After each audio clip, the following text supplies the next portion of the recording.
Hello दोस्तों, हमारे YouTube channel में आप सभी का स्वागत है। तो इस वीडियो में हम RVNL स्टॉक को डिस्कस करने वाले हैं।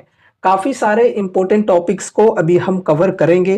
फर्स्ट ऑफ ऑल एक अपडेट है यहाँ पर न्यू ऑर्डर से रिलेटेड, वो डिस्कस करेंगे एंड उसके बाद हम स्टॉक की फंडामेंटल्स, वैल्यूएशन एंड टेक्निकल्स को भी डिस्कस करने वाले हैं और अपॉर्चुनिटीज को समझने वाले हैं। चलो स्टार्ट करते हैं। देखो दोस्तों, आज मार्केट आवर में ही ये खबर आई थी कि कंपनी को एक न्यू ऑर्डर रिसीव हुई है। भाई साहब, इनके ऑर्डर बुक की अगर हम बात करें तो बहुत ही जबरदस्त है और इनको ऑर्डर्स भी बहुत ही बेहतरीन तरीके से मिलते रहते हैं। ठीक है, यहां पर देखो बताई जा रही है, it is hereby informed that Rail Vikas Nigam Limited has received letter of acceptance from Southern Railway for provision of MSDAC with existing DCTC at stations. And उसके बाद आगे बताई जा रही है, and replacing balance AFTCs in MAS GDR MSB TBM automatic block signalling sections of Chennai division in Southern Railway. तो देखो दोस्तों, ये जो कंपनी है रेलवे सेक्टर के अंदर काम करती है, तो डेफिनेटली रेलवे के ही ऑर्डर्स मिलेंगे। तो यहाँ पर सदर्न रेलवे के माध्यम से कंपनी को ऑर्डर रिसीव हुई है। ऑर्डर के वैल्यू की अगर हम बात करें तो ऑर्डर की वैल्यू है 110 करोड़ 86 लाख के अप्रोक्स। ठीक है, तो अच्छी खासी वैल्यू की ऑर्डर मिली है कंपनी को। एंड यहां पर time period by which the order is to be executed, तो 18 मंथ्स बताई जा रही है, यानी कि लगभग 1.5 साल। ठीक है, तो 1.5 साल में इस काम को कंप्लीट करना है कंपनी को। एंड उसके बाद यहाँ पर नेचर ऑफ ऑर्डर के अंदर वही चीज़ें बताई जा रही है जो अभी हमने डिस्कस किया। जिस काम के लिए ये ऑर्डर मिली है उसके बारे में यहाँ पर बताई हुई है। और यहाँ पर देखो, name of the entity awarding the order, तो Southern Railway, significant terms and conditions of order, तो यहाँ पर बताई जा रही है जनरल कॉन्ट्रैक्ट कंडीशंस, फिर whether order have been awarded by domestic या इंटरनेशनल एंटिटी, तो डोमेस्टिक एंटिटी से ऑर्डर मिली है। ठीक है, तो ये आज न्यू ऑर्डर मिली है कंपनी को, अच्छी बात है। और भाई साहब, ये नई बात नहीं है, कंपनी को रेगुलरली ऑर्डर्स मिलते रहते हैं यार, बहुत ही बेहतरीन। एंड ये जो ऑर्डर्स मिल रहे हैं कंपनी को, ये लॉन्ग टर्म में कंपनी के अर्निंग्स के अंदर बहुत ही बेहतरीन ढंग से कंट्रीब्यूट करेगी। ठीक है, ये जो ऑर्डर्स मिलते हैं और उसके वजह से अगर स्टॉक्स के अंदर तेजी नहीं आती है तो इन्वेस्टर्स को लगता है कि यार स्टॉक एकदम बेकार है, अब कुछ भी नहीं होने वाला है, इतनी बढ़िया न्यूज थी तो भी तेजी क्यों नहीं आई। तो भाई साहब समझा करो, स्टॉक के अंदर ऑलरेडी बहुत ही बेहतरीन तेजी हमें देखने को मिल चुकी है पिछले कुछ दिनों में, और वैल्यूएशन यहाँ पर एक्सपेंसिव हो चुकी है। जब वैल्यूएशन एक्सपेंसिव हो जाती है किसी स्टॉक की एंड उसके अकॉर्डिंग अगर रिजल्ट्स नहीं आते हैं तो स्टॉक जो है वो अंडर परफॉर्म करने लगता है कुछ समय के लिए। ठीक है, हमेशा एक समान स्टॉक के अंदर अगर आप चाहते हो कि तेजी बनी रहे तो ऐसी चीजें पॉसिबल नहीं होती है मार्केट में। ठीक है, हमेशा एक प्रकार से वैल्यूएशन नहीं रहेगी। एक्सपेंसिव अगर वैल्यूएशन है किसी स्टॉक की तो किसी न किसी बहाने वो वैल्यूएशन को करेक्ट करने के लिए स्टॉक नीचे आता ही है। ठीक है, और अभी वही चीजें हमें देखने को मिल रही है। वैल्यूएशन जो है यहाँ पर इस स्टॉक की काफी एक्सपेंसिव हो रखी है और वैल्यूएशन के अकॉर्डिंग अर्निंग्स नहीं आए हैं, इस वजह से स्टॉक जो है ये अंडर परफॉर्म कर रहा है। अब देखो, न्यूज के बेसिस पे जो तेजी आती है वो तेजी टिकाऊ नहीं होती है। टिकाऊ तेजी हम उसे ही कह सकते हैं जब अर्निंग्स के बेसिस पे तेजी हो। ठीक है, तो अर्निंग्स के बेसिस पे यहां पर तेजी कैसे आएगी?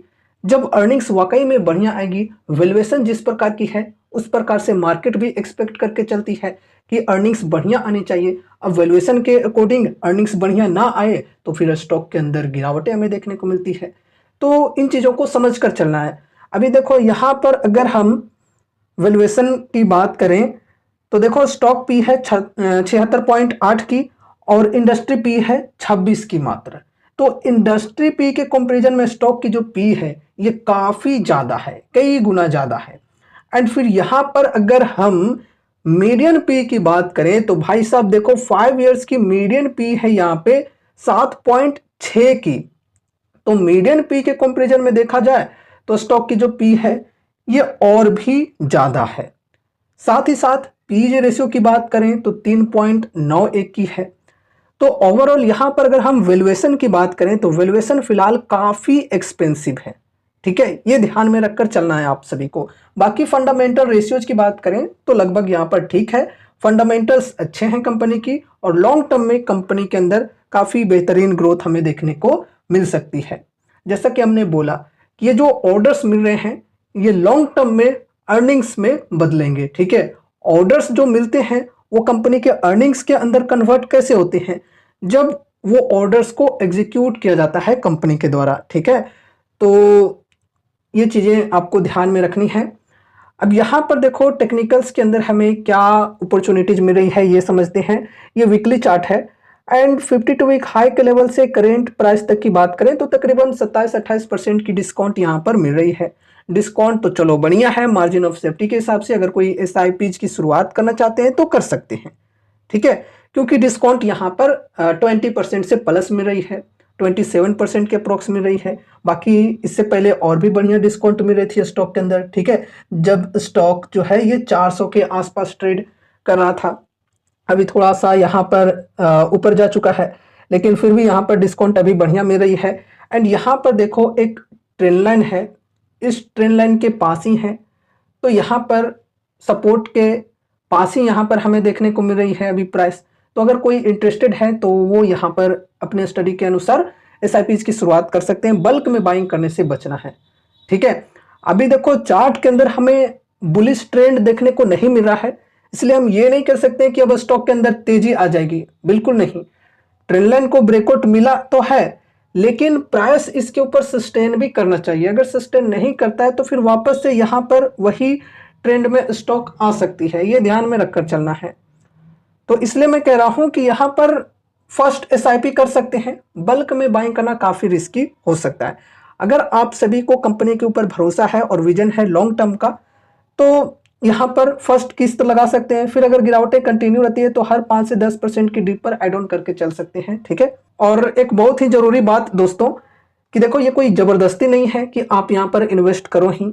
यहाँ पर जो भी चीजों को डिस्कस किया जाता है वो सिर्फ और सिर्फ एजुकेशनल पर्पज से किया जाता है, ये कोई कॉल टिप या रिकमेंडेशंस नहीं है।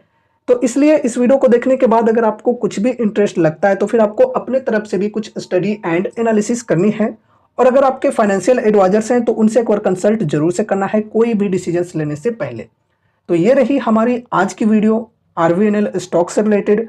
उम्मीद है कि इस वीडियो के माध्यम से आपको कुछ यूजफुल इन्फॉर्मेशन मिले होंगे। तो वीडियो को लाइक करके चैनल को सब्सक्राइब कर देना, और मिलते हैं अगले नए वीडियोज के साथ। तब तक के लिए बाय बाय।